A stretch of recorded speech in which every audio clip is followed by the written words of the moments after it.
বিদুরের ঘরে শাকন্ন যদি আমি সেবা করতে পারি, শবরীর ঘরের এঁঠোকুল যদি সেবা করতে পারি, তাহলে তুমি দাঁড়ে দাঁড়ে ভিক্ষা করে আমার জন্য যা কিছু দেবে আমি তাতেই সন্তুষ্ট ভিখারি।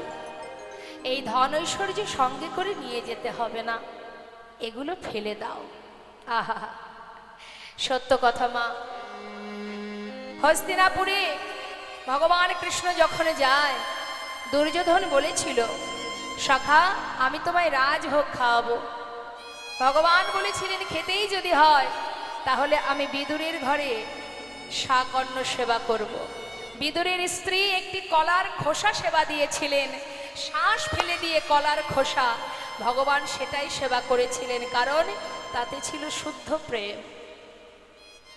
চোখের জলে বুক ভাসিয়ে কাঁদছে, আজ আমার ঘরে ভগবান এসেছে, কি খাওয়াবো? মনের আনন্দে একটি কলা সেবা দিতে গিয়ে ভুল করে শ্বাস ফেলে খোসাটা দিয়েছিলেন।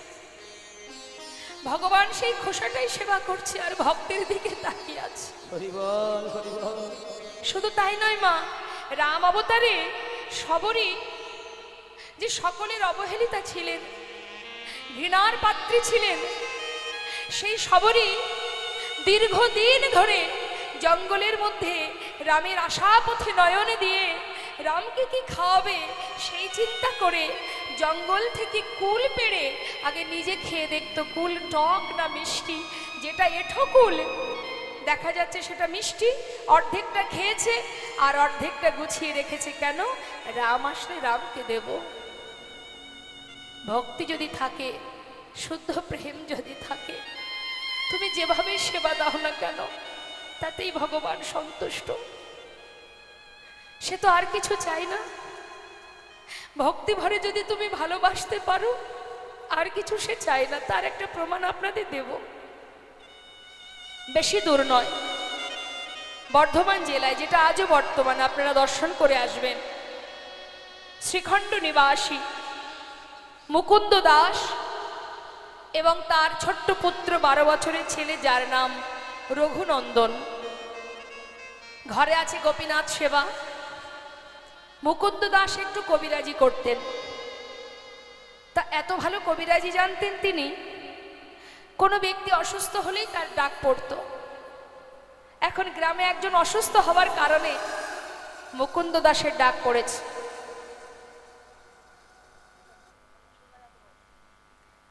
যেই না মুকুন্দ দাসের ডাক পড়েছে, মুকুন্দ দাস চিন্তায় মগ্ন, আমি কি করব।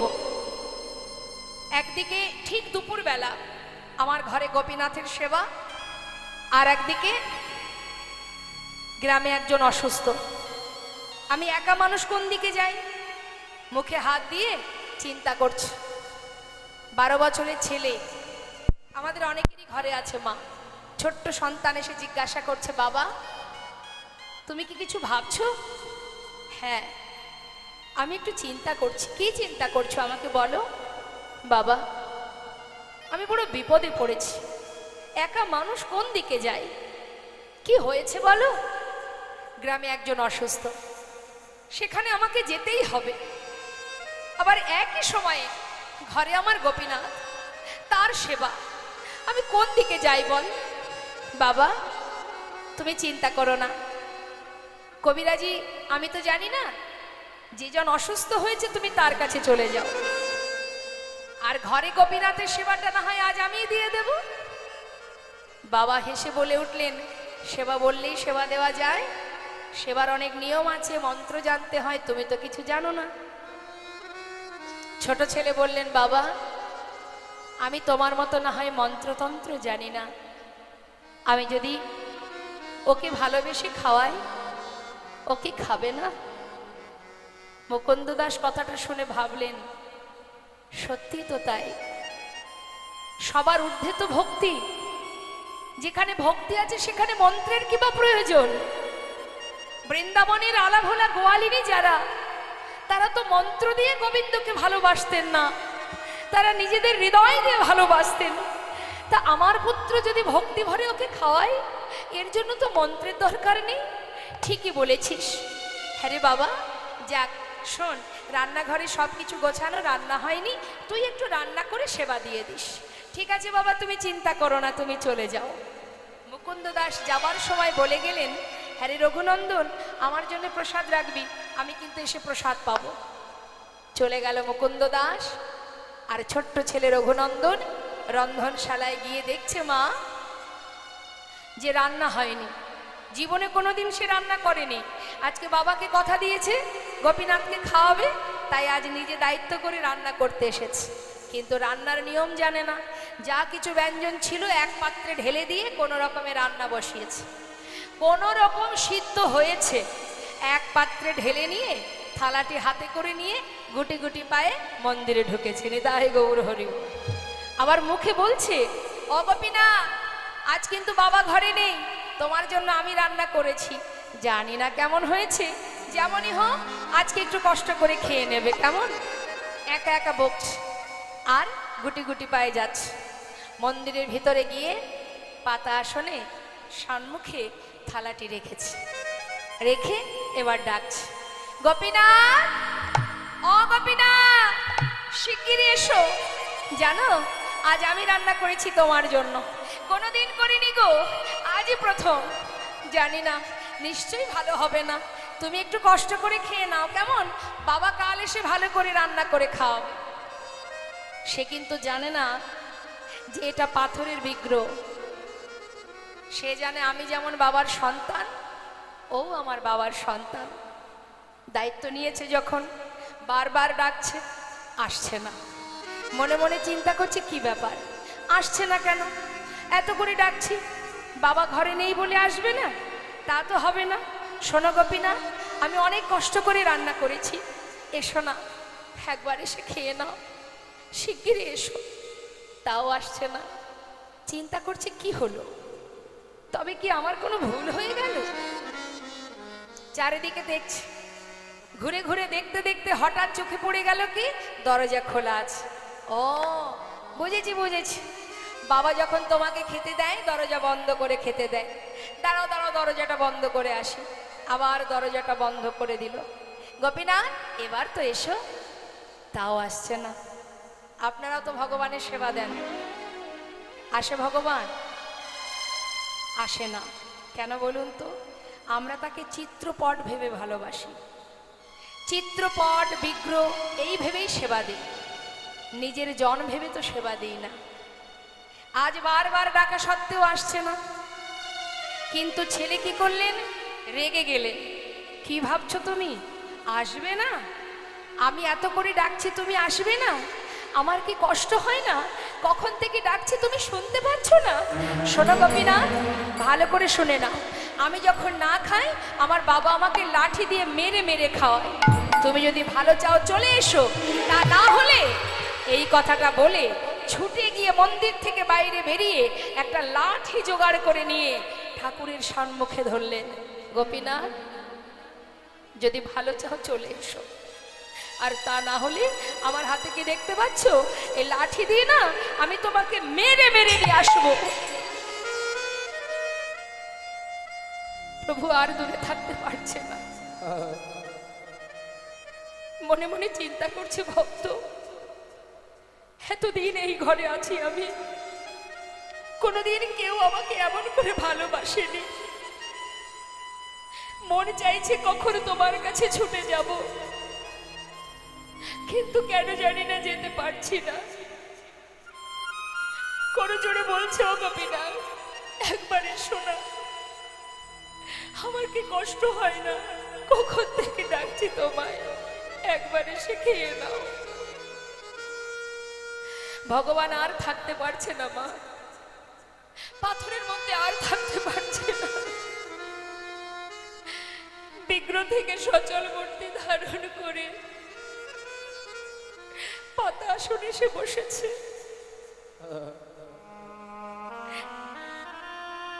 জিজ্ঞাসা করছে, কে করেছে? আমি রান্না করেছি। মনে মনে ভাবছে, দেখেছো, যেই না লাঠির ভয় দেখিয়েছি আর ভয় পেয়ে চলে এসেছে। শিগগিরই খেয়ে নাও, কখন থেকে ডাকছি তোমায়। কেমন হয়েছে গোপীনাথ? ভালো হয়েছে? ভালো হয়নি বলো? আমি তো কোনোদিন রান্না করিনি। ভগবান চোখের জলে বুক ভাসিয়ে কাঁদছে আর বলছে, ভক্ত কি করে বোঝাবো তোমায় যে আমার কাছে অমৃত। রে ভাই, তুমি আমার জন্য ভালোবেসে রন্ধন করেছো, সেটা কি করে খারাপ হতে পারে? আমি তোমায় বলে বোঝাতে পারবো না। খুব সুস্বাদু, খুব সুন্দর হয়েছে, খেয়ে নাও। ভগবান বহুদিন পর ভক্তের হাতে রান্না পেয়ে আর কারোর কথা মনে নেই, মনের সুখে সেবা করে যাচ্ছে। আর রঘুনন্দন পাশে দাঁড়িয়ে আছে। হঠাৎ রঘুনন্দন তার পাত্রের দিকে চেয়ে দেখছে যে আর নেই, অবশেষে অল্প একটু ছিল, সেটাকে হাতে করে নিয়ে যেই না বদনে দিতে যাবে, এমন সময় ছুটে গিয়ে হাতটা চেপে ধরেছে রঘুনন্দন। গোপীনাথ, ওঠো, আর খাবে না, ওঠো বলছি, এক্ষুনি উঠে যাও। এ কি, তুমি তো ডেকে ডেকে আমাকে নিয়ে এলে, আবার আমাকে তাড়িয়ে দিচ্ছ? দেব না। তোমাকে আমি ডেকেছি বটে, তাই বলে তুমি সবটুকু খাবে? তুমি জানো না আমি যা কিছু রান্না করেছি সবই তো তোমায় দিয়েছি, এখনো আমি খাইনি, আমার বাবা খাইনি, আমাদের জন্য একটু রাখবে না? পুরোটাই তুমি খেয়ে নেবে। প্রভু বলে উঠলেন, দেখো জানো রঘুনন্দন, এতদিন পর না তোমার হাতে রান্না পেয়ে আজ আর আমার কারোর কথা মনে ছিল না। ঠিক আছে, আমার হাতে যেটুকু আছে এটুকু আমি তোমার জন্য রেখে গেলাম। বেশি তো ছিল না মা, যেটুকু ছিল নিজে সেবা করে সুন্দর করে থালাটি ধুয়ে তুলে রেখেছে। যথাসময়ে মুকুন্দ দাস ঘরে ফিরেছে, গ্রামের কাজ সেরে ঘরে ফিরেছে। জিজ্ঞাসা করছে, রঘুনন্দন বলো বাবা, কিরে ঠিকঠাক সেবাটা দিয়েছিস তো? হ্যাঁ বাবা, তোমার চিন্তা নেই। আচ্ছা, আমার বড় কাজটা তুই করে দিয়েছিস, এবার আমাকে একটু প্রসাদ দে তো, খুব খিদে পেয়েছে। জানো বাবা, আজ আর প্রসাদ নেই। প্রসাদ নেই? কেন? প্রসাদ কি হলো? কোনো ভক্ত এসেছিল নাকি ঘরে? না না, কেউ আসেনি, তোমার ওই গোপীনাথই তো সব খেয়ে নিচ্ছিল। ভাগ্যিস আমি হাতটা ধরেছিলাম, আমার জন্য একটুকু রেখেছিল, সেটা আমি খেয়ে নিয়েছি। মুকুন্দ দাস মনে মনে ভাবছে, এটা কি করে সম্ভব? প্রতিদিন তো আমি তাকে সেবা দিই, কোনোদিন তো সে সেবা করে না, আর আজ আমি ঘরে নেই, আজই খেয়ে নিল? না না, নিশ্চয়ই আমার ছেলে মিথ্যা কথা বলছে, সে নিজে খেয়ে পাথরের বিক্রির নামে দোষ দিচ্ছে। না না, এটা তো অন্যায়, এটা পাপ, এটা তো আমি মেনে নিতে পারবো না। আমার ছেলে সে ভগবানের সেবা দিয়ে নিজে সেবা করে আজ সেই বিক্রির নামে দোষ দিচ্ছে, এর উপযুক্ত সাজা আমি ওকে দেব। কি করলেন মা? সেই দিন কোনো কথা বললেন না। তার পরের দিন সকালবেলা ছেলেকে ডাকলেন, রঘুনন্দন বলো বাবা, তুই তো ভালো সেবা দিতে শিখেছিস, শোন আজও আমাকে একটু গ্রামে যেতে হবে, তাই আজ আর তোকে রান্না করতে হবে না, ঘরে নাড়ু তৈরি করা আছে, তুই একটু নাড়ু ভোগ দিয়ে দিবি, কেমন? ঠিক আছে বাবা, চিন্তা করো না। মুকুন্দ দাস কিন্তু গ্রামের কোনো কাজে যায়নি। সে কি করেছে মা? ঘর থেকে বেরিয়ে মন্দিরের পিছনে দেয়ালে কান পেতে আছে। কেন? আজ হাতে নাতে ধরবে কে সেবা করে। আর এদিকে ছোট্ট 12 বছরের ছেলে রঘুনন্দন পাত্রে নাড়ু সাজিয়ে নিয়েছে, নিয়ে মন্দিরে প্রবেশ করেছে। প্রবেশ করে ডাকছে, গোপীনাথ, ও গোপীনাথ। আজ আর কিন্তু ডাকবো না, চিনতে পারছো আমাকে? কাল এসেছিলাম, আজ কিন্তু আর ডাকতে পারবো না, শিগগির এসো, তোমার জন্য বাবা নাড়ু পাঠিয়ে দিয়েছে, তুমি নাকি নাড়ু খেতে ভালোবাসো, তাড়াতাড়ি এসো। ভগবান বিগ্রহ থেকে সচল মূর্তি ধারণ করলেন, পাতা আসনে এসে বসলেন আর বললেন, ভক্ত, এই জগতে কেউ যদি আমাকে ডাকার মতো একবার ডাকে, আমি জনম জনম সেই ভক্তকে আর ভুলি না, তোমাকে ডাকতে হবে না। আমি এসেছি, এই দেখো আমি এসে গেছি, শিগগিরই খেয়ে নাও। কে করেছে নাড়ু? আমার বাবা করেছে। বাবাই করুক আর যেই করুক, আমার ভক্তের হাতের ছোঁয়া তো লেগে আছে। যেই না নাড়ুটা নিয়ে মুখে দিয়েছে মা, হঠাৎ পাশে দাঁড়িয়ে রঘুনন্দন ভাবছে কালকের মতো দাঁড়িয়ে থাকবো, আর যদি একটা একটা করে সব খেয়ে নেয়, আজ আর তা হতে দেব না। আজ গোপীনাথও খাবে, আমিও আমার ভাগেরটা খাবো। এই ভেবে যেই না পাত্র থেকে একটা নাড়ু তুলে নিয়েছে, নিয়ে নিজের বদনে দিয়েছে, অর্ধেকটা খেয়েছে। যেই না নিজের মুখে ভালো লেগেছে, অর্ধেকটা সেবা করলো। অর্ধেকটা সেবা করবার পর যখন ভালো লেগেছে, আর বাকি এঠো অর্ধেক নাড়ুটা গোপীনাথের মুখের কাছে ধরেছে। খেয়ে দেখো কত সুস্বাদু, কত স্বাদ। ভগবান চোখের জলে মুখ ভাসিয়ে কাঁদছে। ভক্ত আজ নিজের মুখের উচ্ছিষ্ট আমার বদলে দিতে তোমার দ্বিধা হচ্ছে না। এত ভালোবাসো তুমি আমাকে। ভগবানের চোখে জল দেখে রঘুনন্দন বলছে, গোপীনাথ তুমি কাঁদছো কেন? আমার এঠো নাড়ু তোমাকে দিয়েছি তাই। কি জানো তো, তোমার আমার ভালো লেগেছে তাই আমি তোমায় দিচ্ছিলাম, আর দেব না, তুমি কেঁদো না। ভগবান বললি, না না, আমি সেজন্য কাঁদছি না। আচ্ছা আচ্ছা রঘুনন্দন, তুমি যদি আমাকে খাওয়াতে পারো, তবে কি আমি তোমাকে খাওয়াতে পারি? বেশ তো, তাহলে তুমি আমাকে খাইয়ে দাও, আমি তোমাকে খাইয়ে দিই। ভগবান তার প্রসাদী নাড়ু দিচ্ছে ভক্তের বদনে, আর ভক্ত তার এঠো নাড়ু দিচ্ছে ভগবানের বদনে। ভক্ত ভগবানের মধুর মিলন, মধুর প্রেমে, মধুর দেখবার জন্য মন্দিরের পিছনে মুকুন্দ দাস চিৎকার করে বলে উঠলেন, কে? আমার সন্তান ছাড়া আরো কারোর কণ্ঠ শোনা যায়। ছুটে এসে মুষ্টাক হাতে দরজা খুলেছে। খোলা মাত্রই দেখছে কি, ভগবানের হাতে অর্ধ নাড়ু। তার আগেই তিনি বিগ্রহে মিলিত হলেন, আর মুকুন্দ দাস দেখতে পেল না। যেই না হাতে অর্ধ নাড়ু দেখেছে, ছুটে গিয়ে নিজের সন্তানকে বুকে জড়িয়ে ধরেছে। জড়িয়ে ধরে বলছে, ওরে রঘুনন্দন, আমি এতদিনই যাকে বিগ্রহ রূপে সেবা করেছি, আমি সেই জন্য তাকে দেখতে পাইনি। আর তুই যে নিজের জন ভেবে ভালোবেসেছিলি, তাই তুই তাকে দেখতে পেয়েছিস। একবার আমার বুকের মাঝে আয়। বুকের মধ্যে জড়িয়ে ধরে কাঁদছে আর বলছে, ওরে এতদিনে যার সেবা আমি দিলাম, সেই সেবা আমার ব্যর্থ হলো। হায় আমার কাছে আয়, তোকে জড়িয়ে ধরে আমার অযোগ্য দেহ আমি যোগ্য করি। এতদিনের অযোগ্য দেহ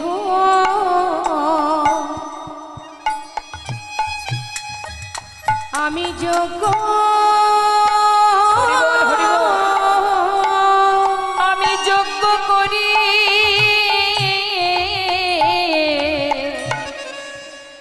তোর মতো ভক্ত সন্তানে আমি জড়াইয়ে ধরে আমার অযোগ্য দেহ আমি যোগ্য করি। তোর মতো ভক্ত সন্তানে আমি আমি জড়াই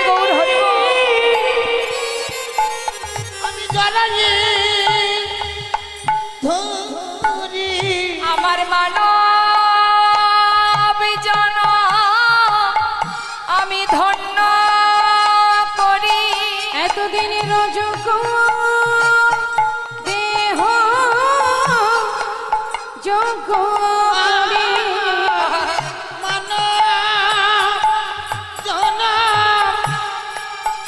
ধন্য করি তোর মতো ভক্ত সন্তানে জড়াইয়ে ধরে এতদিনের অযোগ্য দেহ আমি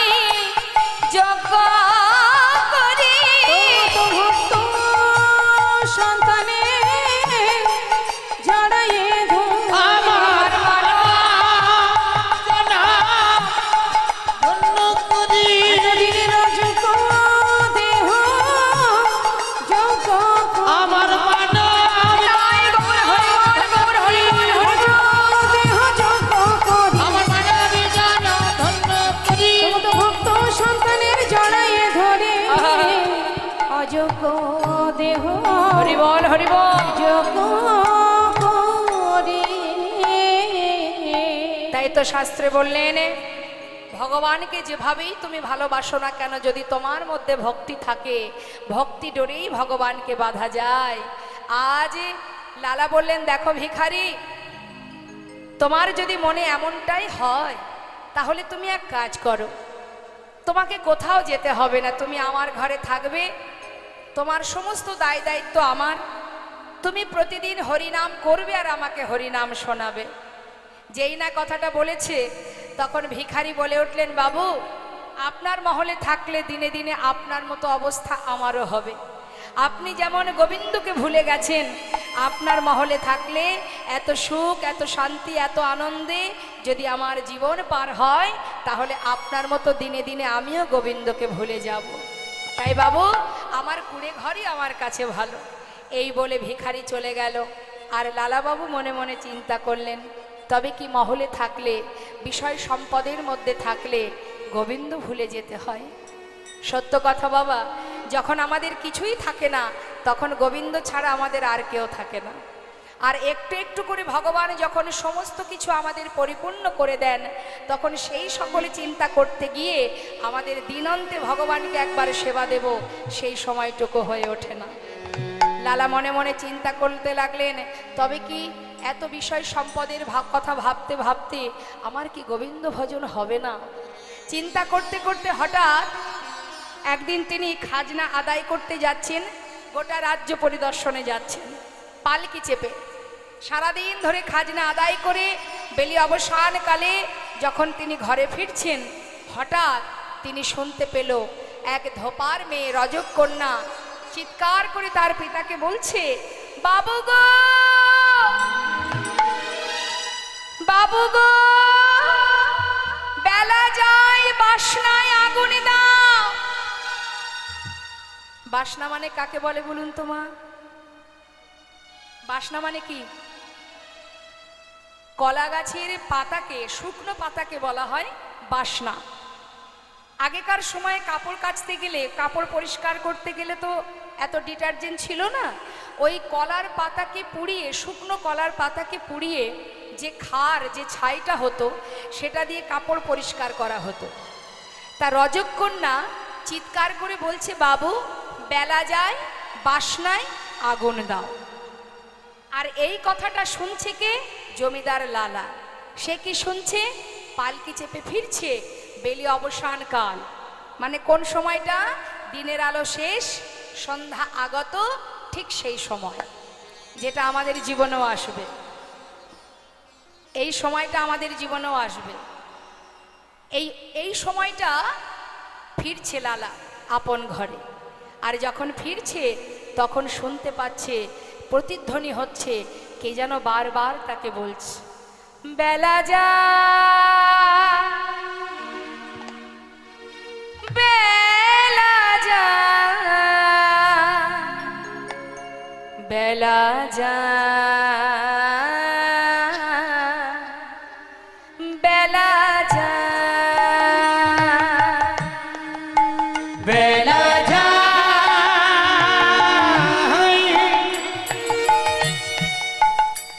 বেলা যায়, যায়, যায়, হরি বল হরি বল। বেলা যায়,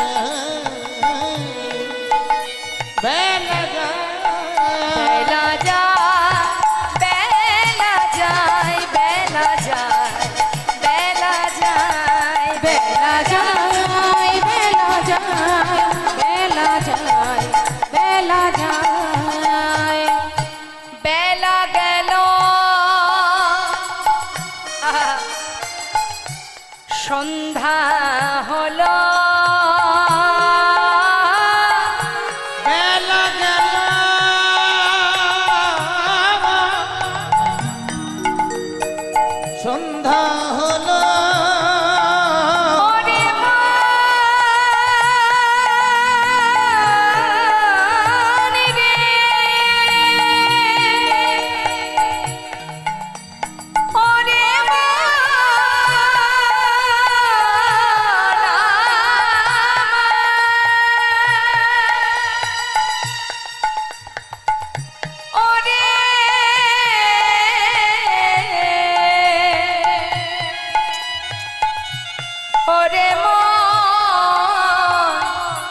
ওরে মন মন মন ভেবে দেখো কেউ কারো নাই আহা, শুধু নামি যাবি আর প্রাণ যাবে হরি বল। তোমরা একেবারে ভজ ভজ আমার কৃষ্ণ ভজ আহা, ওরে মন হরি বল। মন আমার। আর বেলা গেল সন্ধ্যা হলো ফিরে এসো তা বেলা যায় বেলা যায় বেলা যায় বেলা যায় তাই গৌর হরি বল গৌর হরি বল বেলা যায়, হরি বল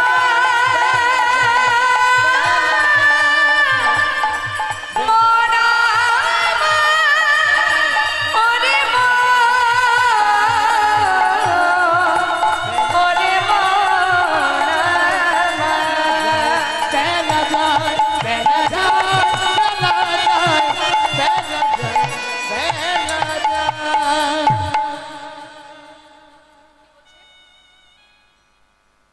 আচ্ছা আচ্ছা বেশ। তো মা পালকি চেপে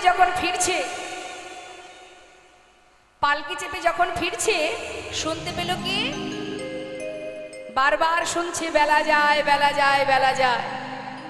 এমন সময় পালকি থেকে বেয়ারাকে বলে একটু পালকি থামাও। যেই না পালকি থামালো এক পা দুপা করে সেই রজকন্যার সামনে এসে দাঁড়ালেন জমিদার। এসে বলছে হ্যাঁ রে মা তুই কি যেন একটা বললি আর একবার বল। ভয়ে ভীত হয়ে ঠক ঠক করে কাঁপছে রজকন্যা। জমিদারকে দেখে ভয়ে ভীত হয়ে বলছে বাবু আমি তো আপনাকে কিছু বলিনি। না না মা তুই যেন কি বললি আর একবার বল। বাবু আমি তো আমার পিতাকে বলেছি বেলা যায় বাসনায় আগুনে দাও। না মা আমি যে অন্য কিছু শুনলাম। তুই যেন বারবার বললি বেলা যায় বাসনায় আগুনে দাও বেলা যায় বাসনায় আগুনে দাও বেলা যায় বাসনায় আগুনে দাও। ঠিকই বলেছিস মা ঠিকই বলেছিস। কামনা বাসনার পিছনে ছুটতে ছুটতে আমার যে জীবনে বেলা বয়ে যায় আর জানি না কতটুকু সময় আছে। মা তুই যে আজ আমার চৈতন্য দান করলি আমার চেতনা দান করলি আজ আর আমি থাকবো না। এবারে চিরতরে বিদায় নেব আমি। ছুটতে ছুটতে ঘরে ফিরে এসে তার পালিতা কন্যাকে বলছে সুমতি বলো বাবা আমার সারা গায়ে একটু কৃষ্ণ নাম লিখে দে না। বাবা কি হয়েছে তোমার? হঠাৎ খাজনা আদায় করে ফিরে এলে হঠাৎ করে সারা গায়ে কৃষ্ণ নাম কি হয়েছে আমায় বলো। মা আমি আর থাকবো না। আজ পর্যন্ত যা কিছু আমি করেছি সব কিছু তোদের জন্য রেখে দে। আমাকে বিদায় দে মা আমি চলে যাই। বাবা কোথায় যাবে তুমি? এমন করে কোনোদিনই তো তুমি এমন কথা বলনি। আজ হঠাৎ কি হয়েছে তোমার আমার বলো না কি হয়েছে তোমার? কেন তুমি সারা গায়ে কৃষ্ণ নামে লিখে নিতে চাইছো? কোথায় যাবে তুমি? মা আমি কোথায় যাব জানিস? তবে শোন যাব রে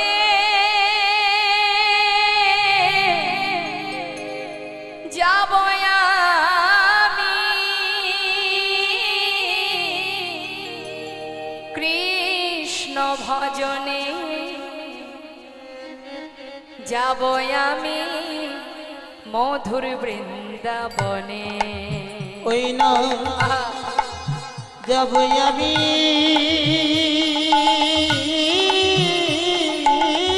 হরি বল হরি বল। ওই না যাব আমি মধুর বৃন্দাবনে যাব রে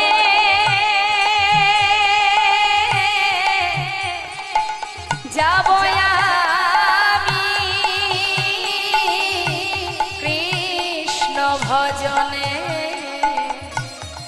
যাব আমি মধুর বৃন্দাবনে ওই না যাব আমি মধুর বৃন্দাবনে ওরে রইল সাধে জমিদারি রইল এ ঘর বাড়ি রইল স্বাধীন জমিদারি রইল এ ঘর বাড়ি বৃন্দাবনে চলে যাব সব কিছু ছাড়ি বৃন্দাবনে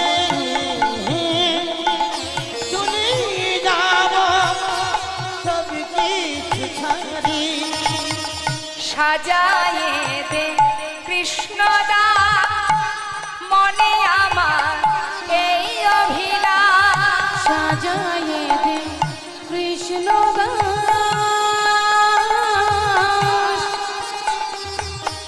মনে আমার এই অভিলাষ আমি হব বৃন্দাবনে বনে আমি হব বৃন্দাবনে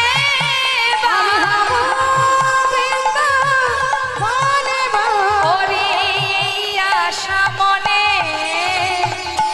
যাব রে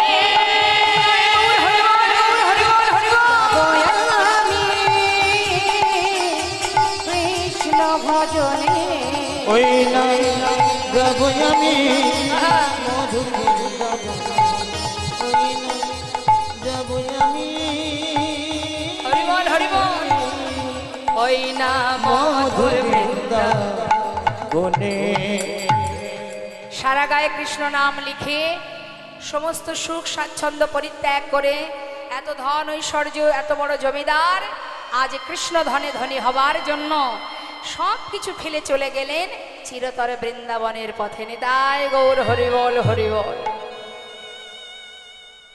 আজ কৃষ্ণ ধনে ধনী হবেন বলে জমিদার লালা চললেন বৃন্দাবনে। এবার আমার মায়েদের কাছে একটু জিজ্ঞাসা করি, আমার ঘুম আসছে নাকি? এত সুন্দর ওয়েদার, ঠান্ডা ঠান্ডা, ঘুম আসছে না? না যাদের ঘুম এসে গেছে তারা চলেও গেছে। তারা এখানে কিন্তু আর নেই, চিন্তা করছে আর দরকার নেই, বেশি রাত জাগলে শরীর খারাপ হবে, তারপরে গ্যাস হবে, অ্যাসিডিটি হবে, শরীরের অনেক সমস্যা দেখা দেবে। যতই যত্ন করি না কেন সময় যখন হবে একটার পর একটা সমস্যা দেখা দেবেই দেবে, যতই তুমি সেবা যত্ন করো না কেন। এটা তো প্রকৃতির সৃষ্টি, সে যেমন গড়তে জানে আবার ভাঙতেও জানে, তাই না? তা সে ঠিক ভাঙবে সময়ের সাথে সাথে। যতই আমরা সেবা করি, যতই সময় মতো সেবা করব, সময় মতো ঘুমাবো, সময় মতো সব কিছু করবো, তথাপিও জেনে রাখবেন ঘর যদি পুরানো হয়ে যায়, যতই উপরে আমরা রং করি না কেন সে যেমন দেয়াল খসে খসে পড়ে, আমাদের দেহের যখন সময় হবে না তখন একটু একটু করে খসতে শুরু হবে, চুল পড়বে, দাঁত পড়বে, চোখে দেখবো না, কানে শুনবো না, নানাবিধ রোগাক্রান্ত হবই হব, তাই না? এটাই গৌর হরিবল। তা ঘুমানোর জন্য দুঃখ করে লাভ নেই, জীবনে এমন একটা দিন আসবে চিরতরে ঘুমিয়ে পড়বো, আর ইচ্ছা করলেও চোখ খুলতে পারবো না। জেগে থাকাটাই আমাদের কাছে মূল্যবান বিষয় হয়ে গেছে, কতটুকু সময় যে তাকাতে পারবো সেটাই জানি না, তাই না? আজ আছি, একটু পরে নাও থাকতে পারি, তাই না? ঠিক তো? আমরা বলতে পারবো যে এখনো 1 সপ্তাহ বাঁচবো? রাজা পরীক্ষিত বলতে পেরেছিলেন, তিনি জানতেন আমি 1 সপ্তাহ এখনো বাঁচবো, 7 দিন বাঁচবো, কিন্তু আমরা কেউ বলতে পারবো না যে এখনো 7 দিন বাঁচবো। তার মানে কি আমাদের সময় খুব কম। সবাই লাইনে দাঁড়িয়ে আছি, আসার পালা শেষ হয়ে গেছে, এখন যাওয়ার পালা। সবাই লাইনে দাঁড়িয়ে আছি, কখন যে কাকে ডাকবে আমরা কেউ জানি না। নিতাই গৌর হরিবল হরিবল। তাই এবার মায়ের একটু বলুন দেখি, গোবিন্দকে ভালোবাসেন না সংসারকে ভালোবাসেন? আমার মায়েদের কাছে জিজ্ঞাসা করি, কাকে বেশি ভালোবাসেন, ভগবানকে না সংসারকে? জোরে বলুন। সংসার না গোবিন্দকে? সত্যি গোবিন্দকে ভালোবাসেন আপনারা?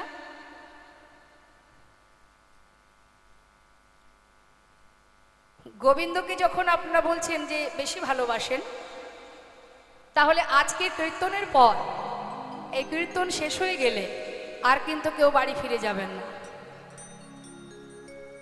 সোজা বৃন্দাবনে। কি ঠিক যাবেন তো? মনে মনে ভাবছেন আগে লীলা তো শেষ হোক, তারপর দেখছি। যতই আমরা বলি না কেন যে আমরা ভগবানকে ভালোবাসি, কিন্তু তার থেকে বেশি ভালোবাসি আমরা সংসারকে। তাই এখনো সংসারে পড়ে আছি, ত্রিতাপ জ্বালা ভোগ করছি। আর যারা প্রকৃত ভগবানকে ভালোবাসে তারা কেউ সংসারে নেই। যেমন সরগোস্বামী, এই লালাবাবু, নামাচার্য শিলা ঠাকুর, হরিদাস, কত ভক্তের কথা বলবো যারা সব ত্যাগ করেছে। এই সরগোস্বামী কেউ কিন্তু গরিব ছিল না, কাঙাল ছিল না, বড় বড় জমিদার ছিল, মন্ত্রী ছিল।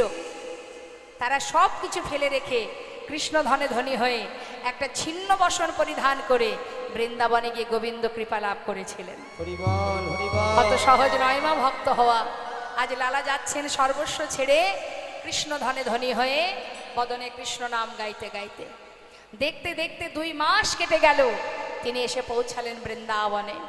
বৃন্দাবনে যখন পৌঁছালেন সন্ধ্যা হয়ে গেছে, কোনো রকমে রাতটা পার করেছে। কোথায়? গোবিন্দ কুণ্ডের পাড়ে। রাত্রি যেই পার হলো, সকাল হতে না হতে দেখছে ব্রজমাইরা মাথায় করে ডালা সাজিয়ে সবাই এক সারিতে যাচ্ছে। জিজ্ঞাসা করছে লালাবাবু, এই যে ও ব্রজবাসী, এগুলো কি?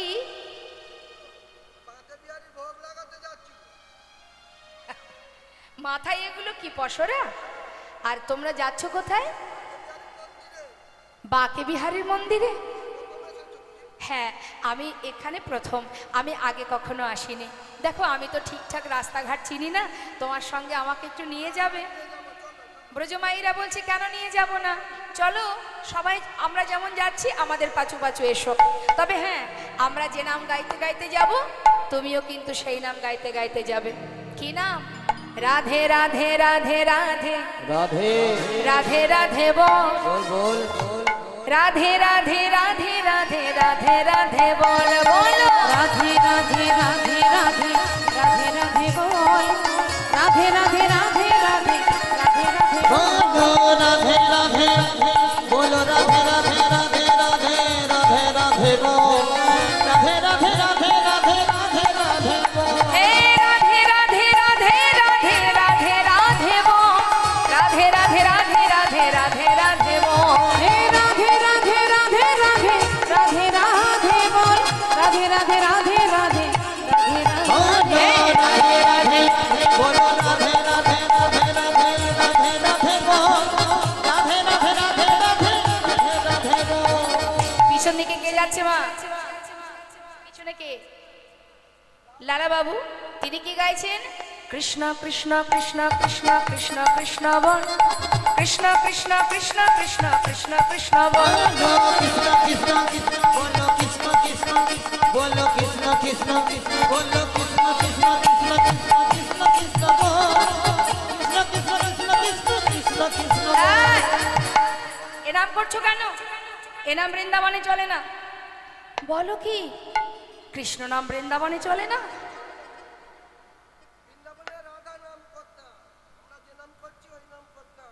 আরে তোমরা করছো রাধা নাম, আমি করছি কৃষ্ণ নাম, দুজনের নামই তো হচ্ছে।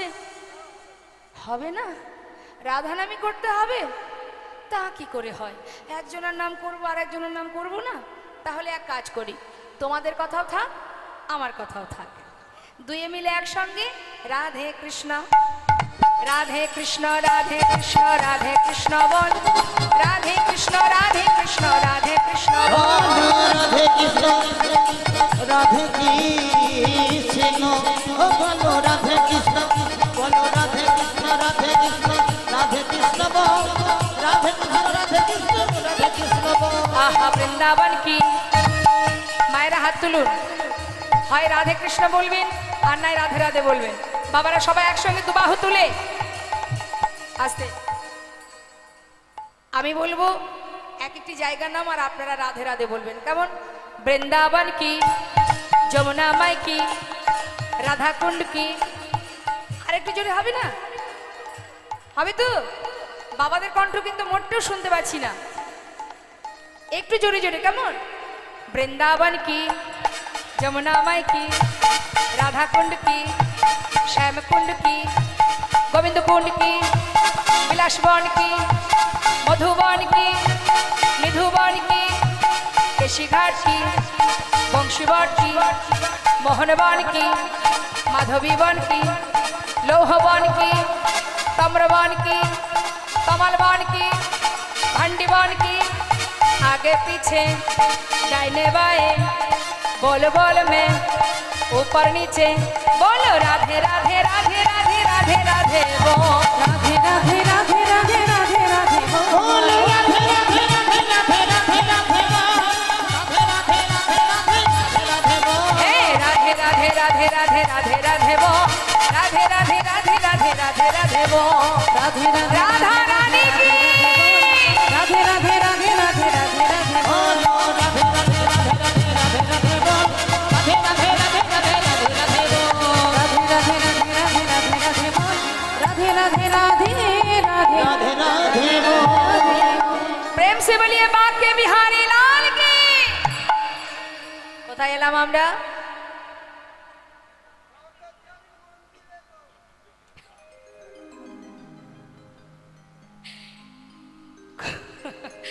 বৃন্দাবনে তো অনেক আগেই চলে এসেছি আমরা।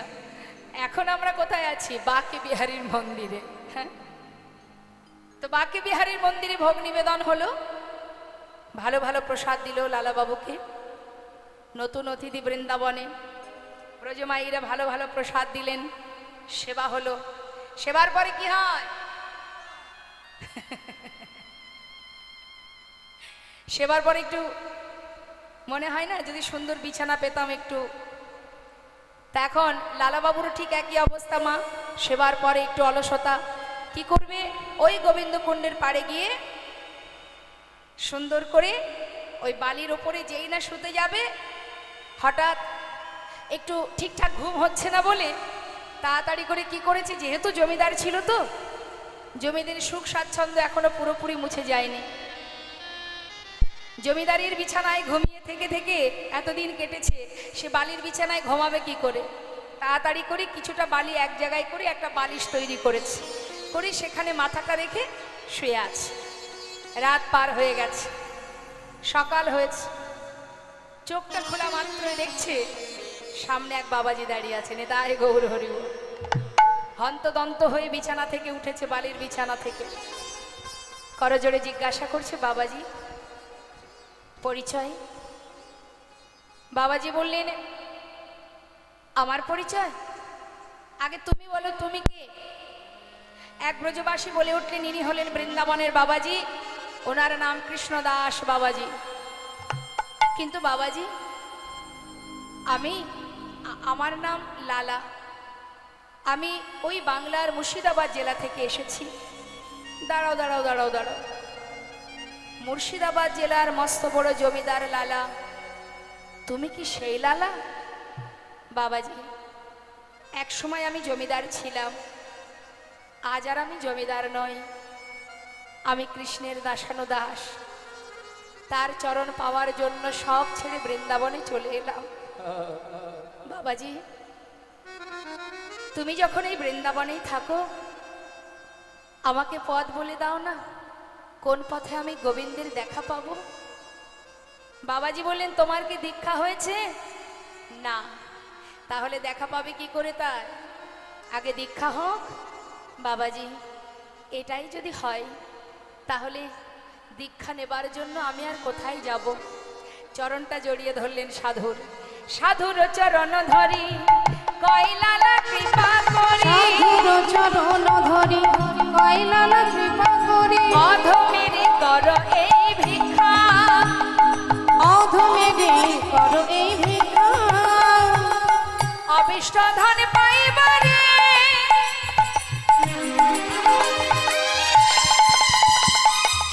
আমি ঘর ছেড়ে এসেছি ঘরে। ওই অবিষ্ট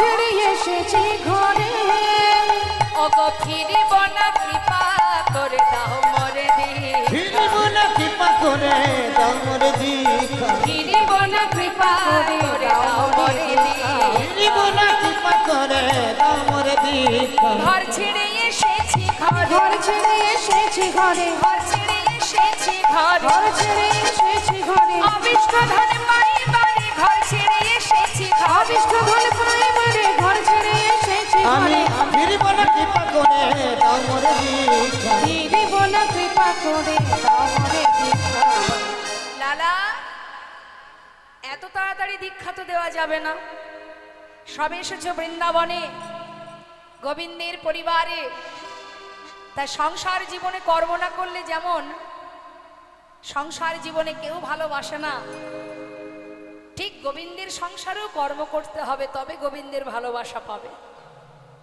তা ভগবানের সংসারের কি কর্ম বাবাজি বললেন আমি যদি তোমায় কোনো কাজ দেই এই বৃন্দাবনে তুমি করবে বাবাজি তুমি যা বলবে আমি তাই করব তুমি বলে দাও আমাকে কি করতে হবে শোনো লালা তুমি ছিলে বড় জমিদার তাই তোমার কর্ম হচ্ছে এই বৃন্দাবনে যতদিন তুমি গোবিন্দের দেখা না পাবে ততদিন তোমার কাজ হবে ভিক্ষা করা পারবে লালা বাবাজি তুমি যা বলবে আমি তাই করব তবে বেশ লালা আজ থেকে তোমার কাজ ধরো ধরো লালা ভিক্ষার ঝুলি কাঁধে ধরো ধরো লালা ভিক্ষার ঝুলি কাঁধে ঘুরে এসো দ্বারে দ্বার ধর ধর লালা ভিক্ষার ধুলি কাঁধে ঘুরে সুদারে শোনো লালা মুখে রাধা গুণ গাও আর ভিক্ষা মেগে নাও কৃষ্ণ পদ করো মুখে রাধা গুণ গাও ভিক্ষা মেগে নাও কৃষ্ণ পদ করো সার তুমি দাঁড়ে দাঁড়ে ভিক্ষা মেগে আনো তুমি দারে দারে ভিক্ষা জামগে আনো মুখে রাধা রাধা নাম করো আর দাঁড়ে দাঁড়ে ভিক্ষা মেগে মুখে আনো রাধা গুণ গানে করো দারে দারে ভিক্ষা মেঘে আনো মুখে রাধা গুণ গাও ভিক্ষা মেঘে নাও কৃষ্ণ পদ করো সার মুখে রাধা গুণ গাও ভিক্ষা মেগে নাও কৃষ্ণ পদ করো দিল কাঁধে কি ভিক্ষার ঝোলা প্রতিদিন দাঁড়ে দাঁড়ে ভিক্ষা করে মুখে কৃষ্ণ নাম রাধা নাম এইভাবে দিন যায় হঠাৎ একদিন ওই বৃন্দাবনে তার পরিবারের সঙ্গে দেখা হয়ে গেল পরিবারে তার স্ত্রী তার পুত্র তার কন্যা তারা মুর্শিদাবাদ থেকে বৃন্দাবনে গিয়ে যেই না স্বামীর সঙ্গে দেখা করলো মা কাত্যায়নী স্বামীর এহানো বেশ দর্শন করে সেই ভিখারির বেশ দর্শন করে নয়নের জলে বুক ভাসিয়ে কাঁদছে স্বামী যে এত বড় জমিদার যার এত সুখ এত শান্তি আজ তার কাঁধে ভিক্ষার ঝুলা এই যে আমি দেখতে পাচ্ছি না তুমি ঘরে ফিরে চলো স্বামী তুমি ঘরে ফিরে চলো লালাবাবু বলে উঠলেন কাত্যায়নী তুমি কোন ঘরে যেতে বলছো আমায় এটাই তো আমার ঘর আমি তো আপন ঘরে এসেছি আর আমি কোথাও যাব না তোমরা চলে যাও নারায়ণ বলে উঠলেন বাবা তুমি যদি ফিরে নাই যাবে তাহলে বৃন্দাবনে তোমার একটি থাকবার জায়গা করে দিই বললেন তুই যদি করে দিস আমার কোনো বাধা নেই আমি আর কোনো অর্থে হাত দেব না সেই সময় নারায়ণ সুন্দর করে পিতার জন্য একটি মন্দির নির্মাণ করে দিলেন আর সেই মন্দিরে যে বিগ্রহ স্থাপিত হলো যার নাম কৃষ্ণচন্দ্রমা কিন্তু ওই বিগ্রহ সেবা কিন্তু লালা দিতে পারে না কারণ তার তো দীক্ষা হয়নি সেবা দেওয়ার জন্য এক পূজারী রাখা হয়েছে আর লালার কাজ কি? প্রতিদিন ভিক্ষা করা। এখন আজও আপনারা যদি বৃন্দাবনে যান দেখতে পাবেন আজও সেই লালার মন্দির, রাধাকুণ্ডের পাড়েই লালার মন্দির আজও বর্তমান। দর্শন করে আসবেন। সেখানে ওই লালার মন্দিরে যে বিগ্রহ তার নাম কৃষ্ণচন্দ্রমা। সেবা দেয় এক পূজারী, লালা দিতে পারে না। দেখতে দেখতে লালার বয়স হচ্ছে, কিন্তু তার মনে একটাই দুঃখ, যার জন্য জীবনের সর্বস্ব পরিত্যাগ করে ছুটে এলাম। সময়ের সাথে সাথে আয়ুরবি পশ্চিম দিকে ঢলে পড়তে চলল, এখনো তার দেখা আমি পেলাম না। হে করুণাময়, কি অপরাধ আমার, কেন তোমার দেখা পেলাম না? কি অপরাধ করেছি আমি, কেন আমার দীক্ষা হলো না? আর যে ভালো লাগে না প্রভু, নিজে হাতে তোমায় সেবা দিতে পারি না, কি অপরাধ আমার। প্রতিদিন ঠাকুর ঘরের সামনে দরজার কাছে বসে কাঁদে লালা। হঠাৎ একদিন পূজারীকে বলছে, মন্দিরের পূজারীকে, পূজারী আজ আর আমার ভিক্ষা করতে ভালো লাগছে না, আমি একটু দূরে এই গুহার মধ্যে বসে বসে ভজন করব, তুমি একটু আমাকে প্রসাদ দিয়ে আসবে, কেমন? বেশ। লালাখন চলে গেল গুহার মধ্যে, গিয়ে আপন মনে ভজনে বসলেন। আর ভজন করতে করতে প্রতিজ্ঞা করলেন, হে দয়াময়, শুনেছি তোমাকে যদি কেউ ডাকার মতো ডাকে তুমি নাকি দূরে থাকতে পারো না। আজ এই গুহার মধ্যে বসে রইলাম আমিও দেখতে চাই কত সময় তুমি আমার ডাকে সাড়া না দিয়ে থাকতে পারো। যত সময় তোমার দেখা না পাবো এই গুহা থেকে আমি আর বাইরে বেরোবো না। আপন মনে বসে বসে ভজন করছি। আর এদিকে মন্দিরের পূজারী যাকে বলে গেছে একটু প্রসাদ দিয়ে আসার জন্য, সেই পূজারী ভোগ নিবেদন করে প্রসাদ নিয়ে যেই না যাবে লালাকে প্রসাদ দিতে, হঠাৎ দেখছি ঝড় আর বৃষ্টি শুরু হয়ে গেল। প্রভুর কি লীলামা! লালাকে গুহা থেকে বাহির করবার জন্য ভগবান মনে মনে স্থির করলেন, লালা যখন প্রতিজ্ঞাবদ্ধ, ওকে তো গুহা থেকে বাহির করতেই হবে। তাই কি করলেন, যেই না ঝড় বৃষ্টি শুরু হলো, সঙ্গে সঙ্গে পূজারী মনে মনে ভাবছে, এত বৃষ্টি, কি করে যাব প্রসাদ দিতে, বৃষ্টি বন্ধ হোক তারপরে যাব। এই ভেবে প্রসাদের থালাটা বারান্দাতে রেখে ভিতর ঘরে চলে গেলেন। ঠিক সেই সময় ভগবান ঝড় বৃষ্টি মাথায় করে বয়ে প্রসাদের থালাটি হাতে নিয়ে এক পা দুপা করে পূজারীর রূপ ধারণ করে ওই গুহার ভিতরে যাচ্ছে। ভক্তের বোঝা ভগবানই বয়, যাচ্ছে নিয়ে। আর ভিতর ঘরে ওই গুহার মধ্যে বসে বসে লালা আপন মনে ভজন করছে, রাধে কৃষ্ণ গোবিন্দ গোপাল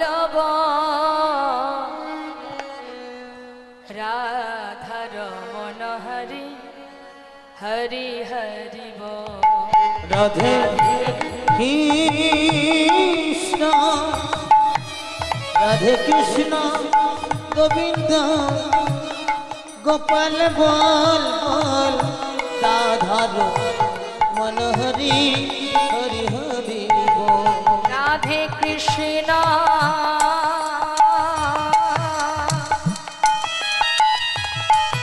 গোবিন্দ গোপাল বল, রাধা রমণ হরি হরি হরি বল। রাধে কৃষ্ণ গোবিন্দ গোপাল বল, রাধা রমণ হরি হরি হরি বল। গিরিধারি গোবর্ধন ধারিব, আর গিরিধারি বল গোবর্ধন ধারি বল। আর রাধার মন হরি কৃষ্ণ কৃষ্ণ, আর রাধার মন হরি কৃষ্ণ কৃষ্ণ বল। আর মদন গোপাল জয়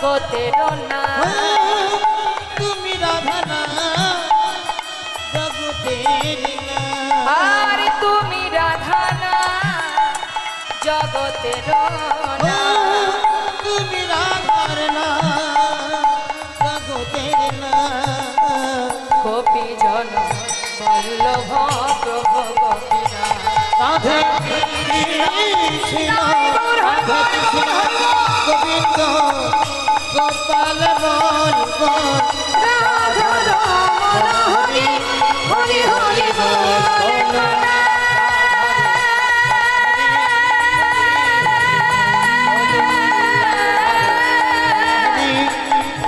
দেখা না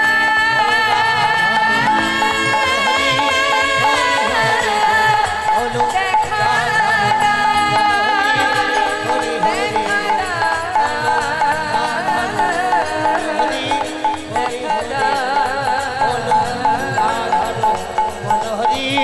হরি হরি বল রাধা রমণ হরি হরি হরি বল রাধা রমণ হরি হরি হরি হরি হরি বল এক পা দুপা করে ভগবান গিয়ে দাঁড়ালেন সম্মুখে লালা কে আমি পূজারি প্রসাদ এনেছি তোমার জন্য খেয়ে নাও লালা কিন্তু প্রভুকে চিনতে পারলেন না মা প্রসাদ সেবা করবার পর প্রভু আবার চলেও গেলেন হঠাৎ বৃষ্টি বন্ধ হয়ে গেল মন্দিরের প্রকৃত যে পূজারী সে মনে মনে ভাবলেন যাই বৃষ্টি থেমেছে এবার প্রসাদটা দিয়ে আসে বারান্দায় এসে দেখছি থালাতে আর কোনো প্রসাদ নেই ভাবছে হয়তো কোনো ভক্ত এসে প্রসাদ নিয়ে চলে গেছে যা ঘরে তো আরো আছে তা থেকে একটু দিয়ে আসি এই ভেবে প্রসাদ কিছুটা নিয়ে এবার প্রকৃত যে পূজারী সে গুহার মধ্যে যাচ্ছে গিয়ে ডাকছে লালা লালা কে একটু দেরি হয়ে গেল গো প্রচন্ড বৃষ্টি বাইরে তাই একটু দেরি হয়ে গেছে এই দেখো এনেছি প্রসাদ খেয়ে নাও তুমি প্রসাদ খাবে বলেছিলে না প্রসাদ আমি তো খেয়েছি প্রসাদ খেয়েছো কে দিয়েছে তোমায় কেন তুমি তো এলে আমাকে প্রসাদ দিলে আর আমি প্রসাদ সেবা করার পর তুমি চলেও গেলে আমি এসেছিলাম লালা আমি তো আসিনি তুমি আসনি তবে কে এসেছিল তোমার মতো দেখতে তোমার মতো রূপ তোমার মতো বেশ তোমার মতো কণ্ঠ ঠিক তোমারই মতো আমাকে প্রসাদ দিয়ে চলে গেল বিশ্বাস করো লালা আমি কিন্তু তোমার কাছে আসিনি পূজারি তবে কে এসেছিল আমার কাছে একটিবার বলো না পূজারি বলছে লালা তুমি চিনতে পারোনি তাকে সে এসেছিল তোমার কাছে তুমি তাকে চিনতে পারলে না লালা পূজারি তুমি কার কথা বলছো বলো না কে এসেছিল আমার কাছে লালা তুমি এখনো বুঝতে পারছো না কে এসেছিল তোমার কাছে বারবার কেন জিজ্ঞাসা করছো লালা পূজারি আমাকে বলে দাও তবে কি প্রভু এসেছিল সে কি এসেছিল আমার কাছে পূজারি বলে উঠলেন লালা মিছে কেন পুছো মোরে আমার বলা কিছুই না মিছে কেন বুঝো মোরে আমার বলার কিছুই নাই যে যা করে করান তিনি সবার অন্তরে সে যে রয়। যে যা করে করেন তিনি সবার অন্তরে সিজরা অগো মিছে মিছে কেন বুঝো বলার কিছুই নাই। মিছে গেল মোরে বলার কিছু না। আমার বলার কিছু না, আমার বলার কিছু নাই, আমার বলার কিছু না। হে কৃষ্ণ তুমি করুণাময়, তুমি করুণাময়, তুমি করুণা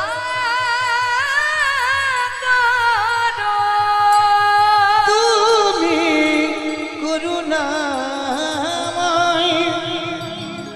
করুণা করো। ছুটতে ছুটতে গুহা থেকে বাইরে বেরিয়ে প্রভুর চরণটা জড়িয়ে ধরে বলছে, দয়াময় একটিবার বলে দাও, কেন তুমি আমার সঙ্গে এমন ছলনা করে যাচ্ছ? কি অপরাধ আমার? একটিবার বলো প্রভু, আর কত কাঁদাবে তুমি আমায়, আর কত কাঁদাবে? বাবাজির কাছে গিয়ে বাবাজির চরণটা জড়িয়ে ধরে বলছে, বাবাজি একটিবার বলবে তুমি কেন আমায় মন্ত্র দিচ্ছ না, কেন আমার দীক্ষা হচ্ছে না বলবে? আমি তাকে কাছে পেয়েও হারিয়েছি বাবাজি, সে দেখা দিয়েও চলে গেছে, আমি তাকে চিনতে পারিনি। বাবাজি বলছে, লালা এখনো তোমার মন্ত্র পাওয়ার সময় হয়নি, তুমি ফিরে যাও, সময় হলে আমি তোমায় নিজে এসে মন্ত্র দিয়ে যাব। বাবাজি কি আমার অপরাধ? কেন এখনো তুমি আমায় দীক্ষা দেবে না? কোন কারণে তুমি দীক্ষা দিচ্ছ না? কি অপরাধ আমার? আজ তোমায় বলতেই হবে, না হলে তোমার চরণ ছেড়ে আমি যাব না। বাবাজি বললেন, তবে শোনো, তোমাকে বলেছিলাম তুমি সবার ঘরে ভিক্ষা করবে, কারোর ঘর বাদ দেবে না, কিন্তু লালা তুমি প্রত্যেকের দ্বারে ভিক্ষা করেছো, জগৎ শেঠের ঘরে কেন ভিক্ষায় যাওনি? বাবাজি ওদের সঙ্গে আমাদের একটু পুরানো দ্বন্দ্ব আছে, সেই জন্য যায়নি। দ্বন্দ্ব? কি জন্য? তুমি যখন জমিদার ছিলে, তুমি যখন জমিদারি রক্ষা করতে, তখন তোমার দ্বন্দ্ব ছিল, কিন্তু আজ তো তুমি আর জমিদার নও, আজ তো তোমার সেই জমিদারি নেই, তবে দ্বন্দ্ব কেন থাকবে লালা? শোনো, যার সঙ্গে তোমার দ্বন্দ্ব আছে তার ঘর থেকে যদি তুমি এক মুষ্টি তণ্ডুল ভিক্ষা করে আনতে পারো, তবেই আমি তোমায় মন্ত্র দেব। নিতাই গৌর হরি বল। এখান থেকে আমাদের একটা জিনিস বোঝা হলো, মা কারোর প্রতি যদি আমাদের কখনো কোনো ক্রোধ বা হিংসা থেকে থাকে, তাহলে আপনার বাড়িতে যতই আপনি বৈষ্ণব সেবা দেন, হরিবাসর করুন, যজ্ঞ করুন, সবই কিন্তু বৃথা হয়ে যাবে। যদি কারোর সঙ্গে দ্বন্দ্ব থাকে, তার ঘরে গলবস্ত্রে মাথা নত করে ভিক্ষা করে আনতে হবে এবং তাদেরকে নিমন্ত্রণ করতে হবে। তারা যদি আপনার ঘরে আসে, সসম্মানে তাদের সেবা দিতে হবে, তবেই কিন্তু আপনার এই ভগবত সেবা সার্থক হবে। তাই কখনো ভিতরে হিংসা নিয়ে, ক্রোধ নিয়ে, দ্বন্দ্ব নিয়ে, বিবাদ নিয়ে কোনোদিন ভগবত কৃপা লাভ করা যায় না। যাও লালা, যার সঙ্গে এতদিনের শত্রুতা, এতদিনের দ্বন্দ্ব, তার ঘরে গিয়ে নত মস্তকে ভিক্ষা করে নিয়ে এসো, তবেই তোমার দীক্ষা হবে। আমাদের এ জগতে অনেকে আছে, দেখবেন কারোর সঙ্গে যদি একটু গণ্ডগোল ঝগড়া হয়ে যায়, দেখবেন বাড়িতে কোনো শুভ কাজ করলে তাকে নিমন্ত্রণ না করে, তাকে বাদ দিয়েই হরিবাসর বা যে কোনো ভালো কাজ করা হয়। কেন না? ওদের সঙ্গে কথা বলি না, ওদেরকে ডাকবো না। অনেক জায়গায় আছে এরকম হয়। কিন্তু এই ধরনের শুভ কাজে জানবেন আপনার অর্থটাই শুধু ব্যয় হবে, কাজের কাজ কিছু হবে না। সবার আগে চাই দীনতা। দীনতা না থাকলে ভগবত কৃপা লাভ করা যায় না। কি করলেন?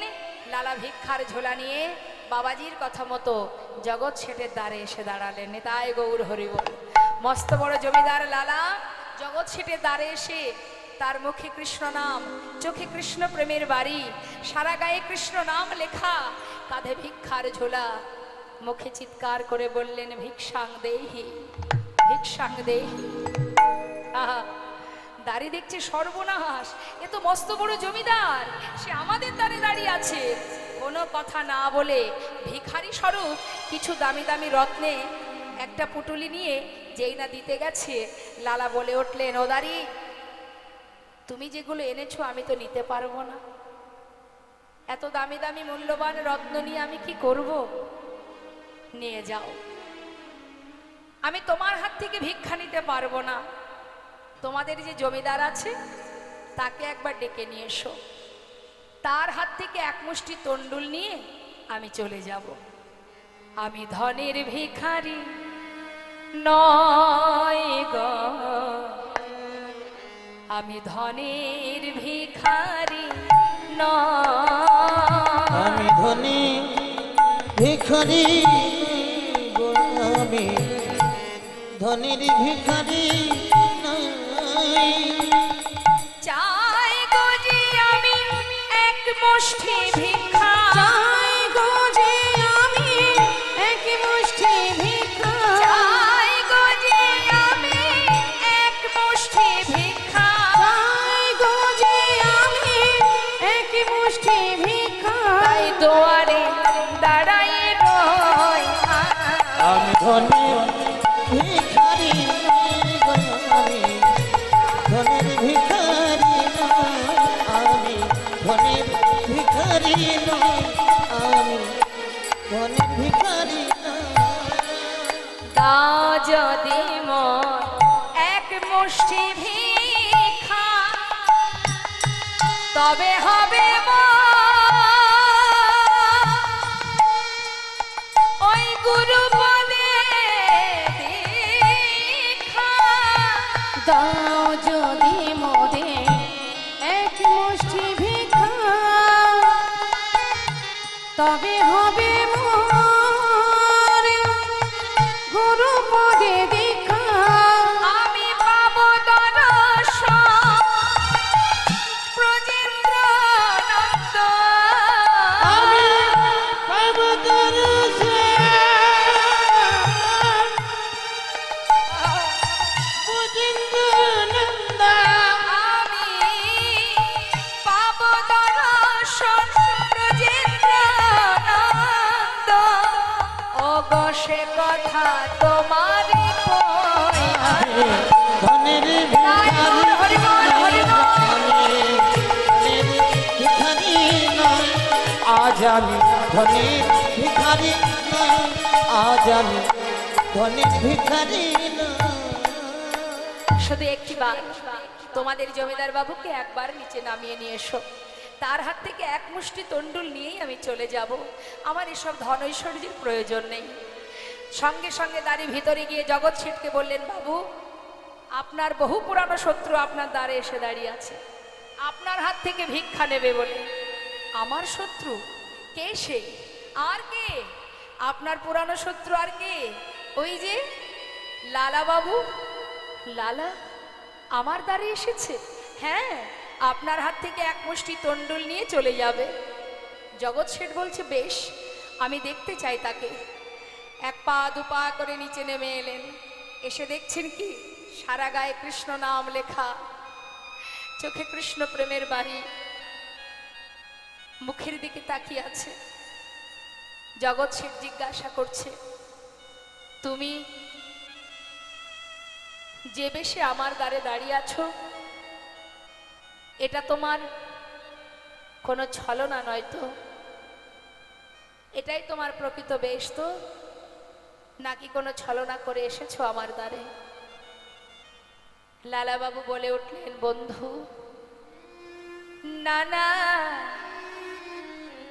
আসিনি আজ তোমার কাছে ওগো বন্ধু কোনো ছলনা। সে দেখো ঘাটের মাঝি পার ঘাটাতে বসে ডাকছে আমার। নয়না আসিনি আজ তোমার কাছে বন্ধু, আজ কোনো চলো না। ওই দেখো ঘাটের মাঝি পার ঘাটেতে বসে ডাকিছে আমার। যদি এক মুষ্টি দাও গো ভিক্ষা, ও বন্ধু তবে হবে গুরুপদে দীক্ষা। যদি একই মুষ্টি দাও গো ভিক্ষা,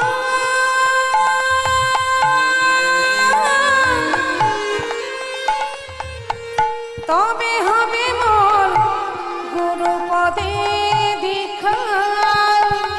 যাই গো আমার বেলা বুইরা, বন্ধু গো জায়গায় আমার মেলা বয়ে যায়। ঘাটের মাঝে পার ঘাটাতে বসে ডাকছে আমার। ও বন্ধু গো, ঘাটের মাঝে পার ঘাটাতে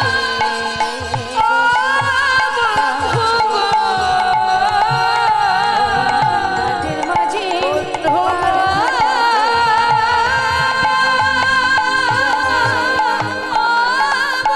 ঘাটের মাঝে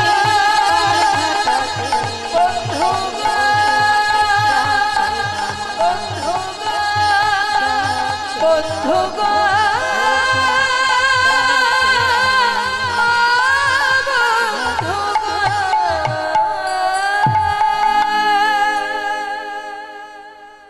এক মুষ্টি তন্ডুল, আর কিচ্ছু চাই না আমি।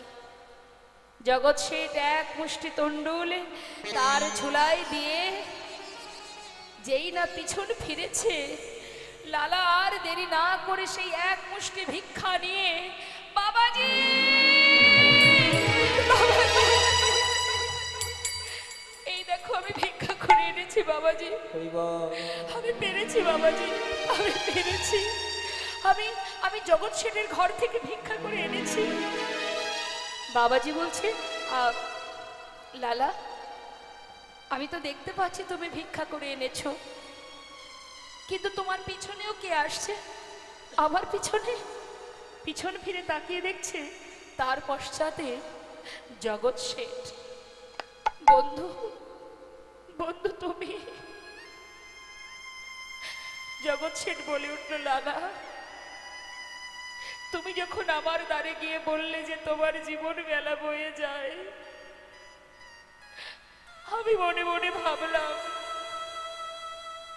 তোমার যদি জীবন বেলা বয়ে যায় তবে তো আমারও জীবন বেলা বয়ে যায়।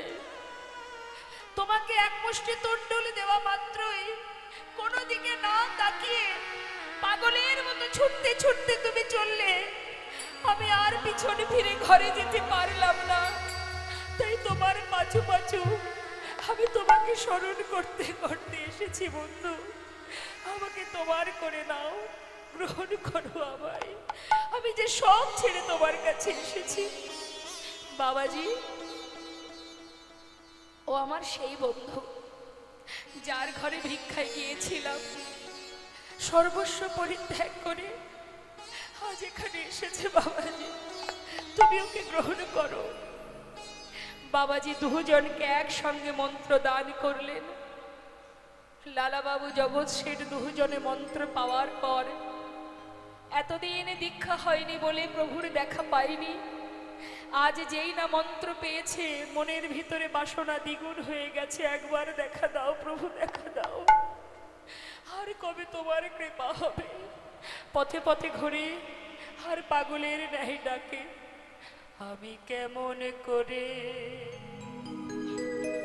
ডাকব প্রভু, বলে দাও তুমি, বলে দাও। আমি কেমন করে ডাকিব প্রভু বলে দাও আমায়, বলে দাও আমায়। কেমন করে ডাকিব প্রভু বলে দাও আমায়, তুমি বলে দাও আমায়। আমি কেমন করে ডাকিব প্রভু বলে দাও আমায়, বলে দাও আমায়। তুমি নাকি দয়াল হরি, তুমি সবার দয়া করো, আমি অধম রইলাম পড়ে, তোমার বিচার কেমন তর। তুমি নাকি দয়াল হরি, তুমি সবার দয়া করো, আমি অধম রইলাম পড়ে, তোমার বিচার কেমন করো। আমি কেমন করে লাই গৌর হরি বল, গৌর হরি বল, হরি বল। বলে দাও আমায়, তুমি বলে দাও আমায়। আমি কেমন করে ডাকিব প্রভু বলে দাও আমায়, বলে দাও আমায়। আমি কেমন করে ডাকিব প্রভু বলে দাও আমায়, বলো তো আমায়। প্রভুর চরণ স্মরণ করতে করতে মনস্থির করলেন দুই বন্ধু, তোমার দেখা যদি না পায় এই প্রাণ যমুনার জলে বিসর্জন করব। এক পা দুপা করে যমুনার দিকে এগিয়ে যাচ্ছে। যখন যমুনার জলে এক পা দুপা করে নামছে, অনাদি আদি গোবিন্দ আর স্থির থাকতে পারলেন না। দুই ভক্তকে রক্ষা করবার জন্য যমুনার পাড়ে বালুরাশিতে ত্রিভঙ্গ বঙ্কিম ঠামে দাঁড়ালেন। ডেকে উঠলেন, লালা কে? লালা, একবার পিছন ফিরে চেয়ে দেখো। লালা যেই না পিছন ফিরে তাকিয়েছে, দেখছে অনাদি আদি গোবিন্দ বিশ্ব ব্রহ্মাণ্ডের মালিক সর্বকারণের কারণাম আজ ত্রিভঙ্গ বঙ্কিম ঠামে দাঁড়িয়ে ছুটে গিয়ে দুই বন্ধু একসঙ্গে গোবিন্দের চরণটা জড়িয়ে ধরলেন। জয় গৌর হরি বল, হরি বল। দয়াময়, এতদিন পর তোমার দেখা পেলাম প্রভু, তোমার দেখা পেলাম, তোমার চরণে ঠাই দাও প্রভু, রক্ষা করো মনে।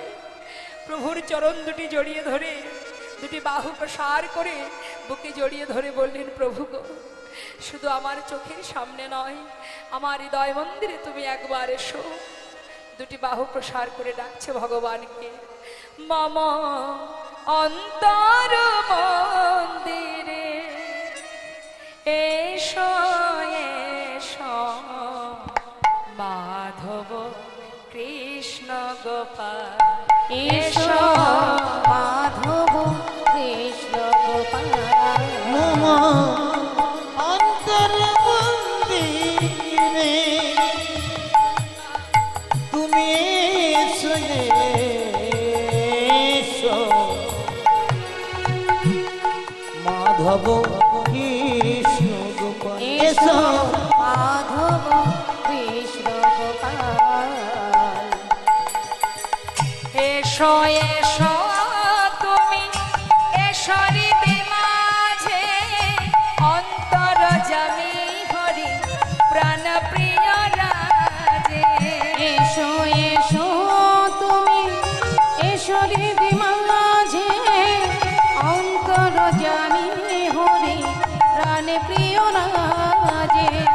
অধরে বাসিয়া মধুর হাসিয়া, অধরে বাঁচিয়া মধুর হাসিয়া। এসো এসো কৃষ্ণ গোপাল, এসো মাধব কৃষ্ণ গোপাল মম অন্তর হরি বল, হরি বল, হৃদয় রাধে রাধে। এসো এসো মাধব কৃষ্ণ গোপাল এসো মাধব কৃষ্ণ গোপাল এসো মাধব কৃষ্ণ গোপাল ভক্ত আর ভগবান